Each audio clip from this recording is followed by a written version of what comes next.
Okay. Hello, and welcome to Tales from the Shed that is not from the shed because we're inside at the moment. So, anyway, we were talking last time about the artist way and creativity, and I was talking to Alison about this, and she's come up with some great ideas. Yeah, so Anne and I, we were, as I say, The Artist's Way by Julia Cameron. But one of the exercises that she has is, and I thought this is really quite fun, and particularly at the moment. So it says imaginary lives. So if you had five other lives to lead, what would you do in each of them? So she comes up with pilot, cowhand, physicist, psychic, monk. Okay, and then she says, or you might be a scuba diver, or a football player, or a painter, or a performance artist, whatever it is. So whatever the five are, and the idea is to just write down as many of these imaginary lives, and to think about, to have fun. If you're having fun in a life, what might you be doing more fun than the life you're having at the moment?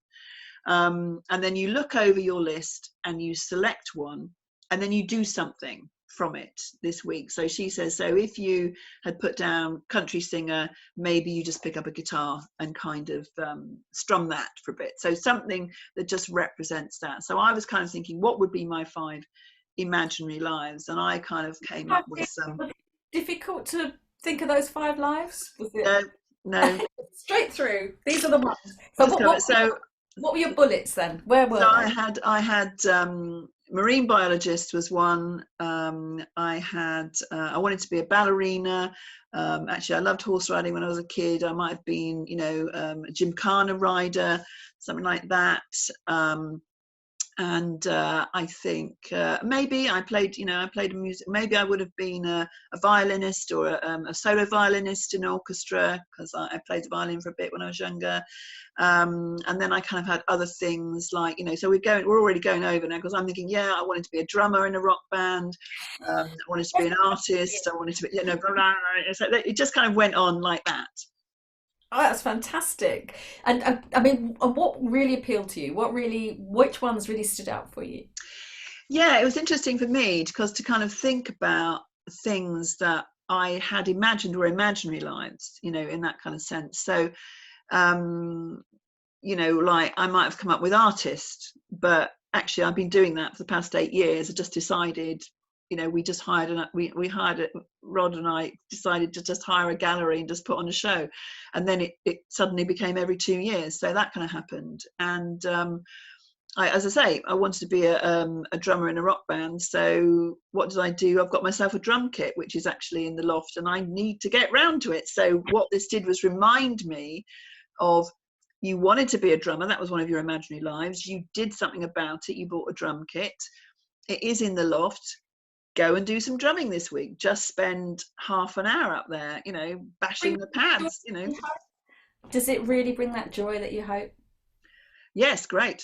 It's great, and it's especially because I used to have a physical drum kit, and I always used to feel a bit nervous about the neighbours. I used to kind of think, I can only practice in the middle of the day, and that was that. So then we got rid of that, and then I've got an electric kit, which is great, so I can do it anytime. But what I do have to do is I have to have one headphone on, and then I take up a great big kind of ghetto blaster, and I play music on it so I can drum along to it, because that's the joy of it. I mean, I'd have to do the exercises, yeah, but really, whatever it is to be a drummer, you just want to imagine that you're drumming with Bon Jovi or whoever it is, in whatever, actually, I really want to play Ant Music by Adam and the Ants. That's the thing. That's a very specific audience. I know, and it's very difficult because there are in fact two drummers on that. So you've got to be twice as good. That's right. You've got to have lots of kind of drums going on. But but when we were kind of talking about this, what I thought was interesting for you is you said you felt you didn't have any imaginary lives because most of the things that you felt you'd wanted to do, you've ended up doing something.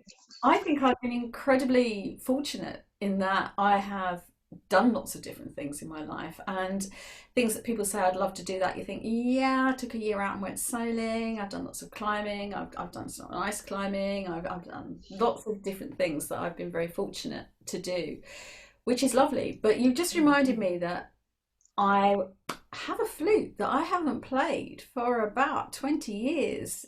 And I love that. And I always imagined, I think I decided that I wasn't very good at it, but you've just inspired me to decide that I think I should do that. That would be really quite nice.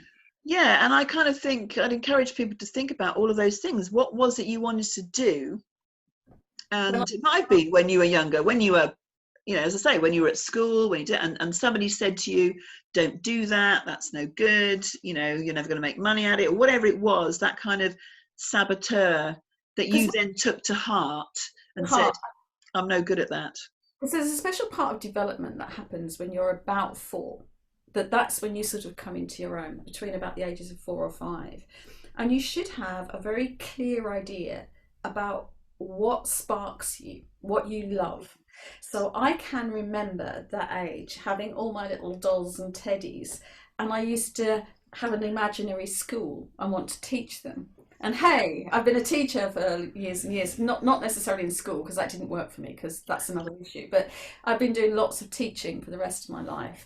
And I teach yoga and I teach meditation and we do these seminars, and I'm also working clinic. And the other thing I had in my head when I was 4, which is really interesting or not, that I would walk around the garden when I was a little girl with a pen and paper in my hand, listening to people's problems and writing down the answers. And I had no idea what this was. And I remember talking to my mum, who said, don't be so ridiculous. This is not what you were born to do. You need to go and work in an office. That's it. And I think what I do now is I work in clinic, listening to people's problems and helping with them. And I'm a counsellor and I help people as a homeopath. So this is exactly where I feel completely at home. And I think it's at 4 years old when but people begin, I always look at it like little candles on a cake, and people just come along and they just dip the candle out.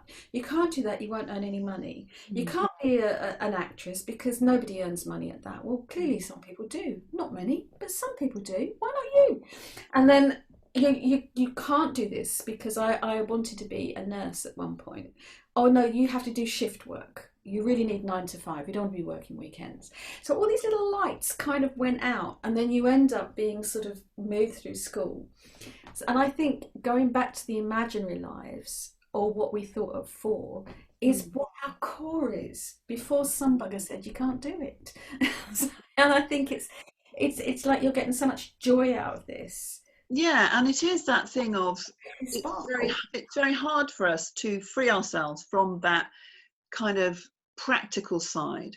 So when I was that age, from a very young age, I always wrote stories, and I wanted to be a novelist. And I remember at seven being at school, and they kind of said, what do you want to be? And I said, I want to be an author. And the teacher kind of went, oh no dear, no, you don't want to be that, and you'd have to be an authoress anyway. And then she said, and that's not very good, you won't make any money at that, don't do that. And it was that kind of thing. So it took me until, I have written some novels, and I've kind of self-published one of them and things like that, but that didn't happen until I was in my late 30s, early 40s. I finally kind of thought, sod it, I'm going to do this. But those kind of things that are said to you that you don't really know, but an adult says it, so they must be right. And I would be thinking, so the other thing about being a marine biologist, why do I want to be that, or why was that my imaginary life? Well, I it was when Jacques Cousteau was on the television all the time. I was thinking, I'd like to do that. I remember he's got a good-looking son now. So it does it. But I love that. And I love to go swimming, and I love to be on the beach all the time. And I just thought, what a fantastic job that would be. Just, that was my idea as a kid. I would be on the beach all the time. I'd be in the water all the time. And that was fantastic. And, it never can, because in order to get there, you have to do the the O level and the A levels and all that kind of malarkey. And that just never happened for me. But so I was kind of thinking, if I was going to look at my imaginary lives and do what Julia Cameron suggests and do something from one of your imaginary lives this week, unfortunately, that's the one that's most difficult because I can't go swimming at the moment. No, you have to fill the bath. It's not quite the same, is it? Yeah. Oh, I did go paddling in the sea the other day. We were out on a walk and we were on a beach, and I thought, and it was so lovely. And you know how there were all these dogs rushing in and having a I think, oh, it's lovely. So I did take my boots off and go and put my feet in the water. Which is really good. So I do think that we have this core of I definitely don't want to do these things, certain things. And then we have a core of things that we'd love to do, but almost have had that either extinguished before we've said it or told that we can't. And then it's like we've actually got a choice of these lives and you have to pick them. And I think going back into either imaginary or what we remember it for, or what really just lights our fire is just tuning into the essential us. It's not the us that we've been created as humans. It's kind of what is that bit that's a bit more than the body and a bit more of the brain and a bit more than the consciousness, but it's nobody really knows. But I think part of it is the imagination and the love that we get from it. Yeah. So, what a great time to be able to do that, because at the moment, a lot of us can only have imaginary lives. Even our normal life is an imaginary life, really. So, it would be good just to kind of have that thought when you're sitting there with a cup of tea and a biscuit and you're just kind of thinking, if I could be anything else right now, what would I be? When it all kind of gets going again, what would be kind of really fun to be, and have just to play with it and have fun? Is this a kind of fun thing? What Yeah. would I really like to be? And if there's anything that we can do towards it, Yeah. anything, which just sounds good. Great. So we'll leave it there for this one, and I we'll see you next time.